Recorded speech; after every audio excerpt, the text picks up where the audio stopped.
জিজ্ঞেস করছেন কেন? আমি কি খারাপ কথা বলছি? তাহলে আমি তো আপনাদের লোক। 10 মিনিট আগে বিন্না টিপ পেরিয়েছেন তিনি।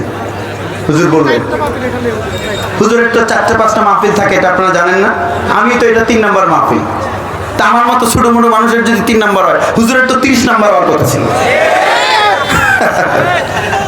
জোরে বলুন, কোরআন দিয়ে দারিদ্র বিমোচন করা সম্ভব না? সম্ভব। ও শুধু মাদকটা নির্মূল করা যাবে না, একটু কোরআন যাবে কি যাবে না? সংক্ষিপ্ত কথা বলে শেষ করবে। শোনো, কোরআন দিয়ে, এটা আমি কয়েকটা মাহফিলে বলে ফেলেছি, যারা আগে শুনেছেন তারা মাইন্ড করবেন না। 2টা মাহফিল অলরেডি বলেছি, আপনারা আবার মনে করবেন না একই ওয়াজ সব জায়গায় করছে, কারণ আপনারা শুনেছেন, অনেকেই শোনেন নাই, কারণ আমাকে অনলাইনে পাওয়া যায় না। তালেবান সরকার ক্ষমতায় এসেছে কয় যুগ হলো? কয় বছর? Only 2 years. এই যুবকেরা দেখো, মাদক কিভাবে কোরআন দিয়ে নির্মূল করা যায়। তালেবান সরকার ক্ষমতায় এলো 2021 সালের 15 আগস্ট।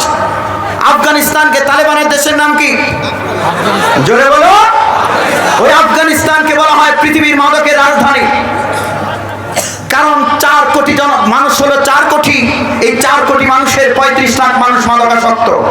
এখানেই শেষ নয়, পৃথিবীর জনপ্রিয় একটা মাদকের নাম হলো আফিম। এই আফিম আফগানিস্তানে চাষ হয় 80%। এখানেই শেষ নয়, তালেবান ক্ষমতা আসলো, আসার পর আমেরিকা 700 মিলিয়ন মার্কিন ডলার আটকে দিয়েছে।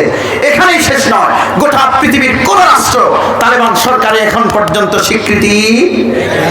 সেই তালেবান যখন ক্ষমতা আসলো, আমার দেশের দৈনিক প্রথম আলো পত্রিকা 17 নভেম্বর 2023 রিপোর্ট করে বলেছিল, মাদক ব্যবসা ছাড়তে পারবে না তালেবান। নিয়ত এদের ভালো না খারাপ? হুজুররা ক্ষমতা পাইলে কি তো হইব, গাঞ্জার ব্যবসা ছাড়তো না। কিন্তু অত্যন্ত আশার বাণী হলো, কোরআনের আইন হলে মাদক থাকে না, সন্ত্রাস থাকে না, দুর্নীতি থাকে না, চাঁদাবাজি থাকে না, অচিকিৎসায় মানুষ মারা যায় না। এটার প্রমাণ হলো আফগানিস্তান মাদকের রাজধানী, 80% আফিমের চাষ হয়, 700 মিলিয়ন মার্কিন ডলার আটকে রেখেছে আমেরিকা। সে আফগানিস্তানকে কোন রাষ্ট্র স্বীকৃতি দেয়নি। পৃথিবীর তামাম গণমাধ্যম বলেছে তালেবান সরকার মাদক ব্যবসা ছাড়তে পারবে না।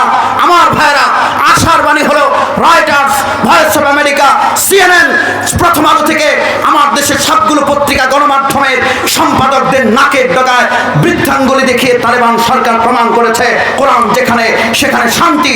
আজকের দৈনিক মানবজমিন পত্রিকা, বিবিসি বাংলা রিপোর্ট করেছে, মাত্র 2 বছরে মাদকের রাজধানী আফগানিস্তানকে, যে আফগানিস্তানে 80% আফিম চাষ হয়, সেই আফগানিস্তানকে তালেবান সরকার মাত্র 2 বছরে 95% মাদক নির্মূল করে ফেলেছে। এবার বলুন, তাহলে আমরা যদি বাংলাদেশে চেষ্টা করি, অসম্ভব না সম্ভব? এই জন্য আইন লাগবে কোরআনের। জোরে বলুন, আইন লাগবে কিসের? আর শাসন লাগবে কোরআনওয়ালাদের। এই কথা বলে না, খুব নাখুশ। মাদক নির্মূল হয়ে যাবে, আইন লাগবে কিসের? আর শাসন লাগবে কিসের? ভাইয়েরা আমার, এই জন্য আমরা সরকারকে বিনয়ের সঙ্গে বলি, মাদক যদি নির্মূল না হয়, অন্যায় অপরাধ কমবে না। এই রাষ্ট্র ফ্লাইওভার যদি 100 তলা হয়, উন্নত রাষ্ট্রে পরিণত হবে না। কারণ মাদক নির্মূল না হলে চুরি ডাকাতে পারে। এই জন্য বিনয়ের সঙ্গে বলি, আপনারা তো 50টা বছর চেষ্টা করলেন, মাদক নির্মূল করতে পারলেন না। শাস্তিও বাড়িয়েছেন, আগে ছিল যাবজ্জীবন, এখন মৃত্যুদণ্ড। এরপরেও বাংলাদেশে মাদকাসক্ত লোকের সংখ্যা কমে না বাড়ে? তার মানে আপনারা পারবেন না। আল্লাহর রাস্তে ক্ষমতায় আপনারাই থাকেন, শুধু মাদক নির্মূলের দায়িত্বটা এদেশের কওমি মাদ্রাসার অথবা মাদারেসের আলেমদের হাতে দিয়ে দেন। 2 বছর লাগবে না, মাদক নির্মূল হয়ে যাবে। শুধু দায়িত্ব দিলেই হবে না, আরেকটা কাজ করতে হবে। সেই কাজটা হলো অ্যাডমিনিস্ট্রেটিভ পাওয়ার দিতে হবে, প্রশাসনিক ক্ষমতা। কোন মন্ত্রী যদি সচিবালয়ে বসে মদ সেবন করে, ওই মন্ত্রীটাকেও কলারে ধরে মন্ত্রণালয় থেকে বের করে এনে জনসম্মুখে 80টা বেত্রাঘাত করার ক্ষমতা যদি এদেশের আলেমদের হাতে দেওয়া হয়, 2 বছর লাগবে না, আমাকে দিলে 1 বছরেই বাংলাদেশকে মাদক নির্মূল করে দেবে। জোরে বলুন, না সম্ভব? না সম্ভব? নির্মূল করতেই হবে। 11 এপ্রিল 2023 দৈনিক বণিক বার্তা পত্রিকা বলেছে, ইউনিসেফ একটা জরিপ করেছে, সার্ভে অন স্ট্রিট চিলড্রেন। এই জরিপে তারা বলেছে বাংলাদেশে 10 লক্ষ পথ শিশু আছে। পথ শিশু, যাদের ঘর নাই, বাড়ি নাই। এই 10 লাখ পথ শিশুর 8 লাখ, মানে মাদকাসক্ত। হ্যাঁ, আমি ওই দিন এয়ারপোর্টে, বিমানবন্দর, রেলওয়ে স্টেশনে গেছি, গিয়ে দেখি পোলাপান দৌড়ে, হাতে পলিথিন, এই হাতে কি এটা নেই। তা আমি তো জানি না, বাপ জীবনেও দেখিনি এটা কি। তো একজনকে জিজ্ঞেস করলাম এটা কি, কয় ড্যান্ডি খায়। এই কোনটি খায়? ড্যান্ডি খায়। তা আপনাদের ছেলেরা ড্যান্ডি খাক, আপনারা চান তো নাকি?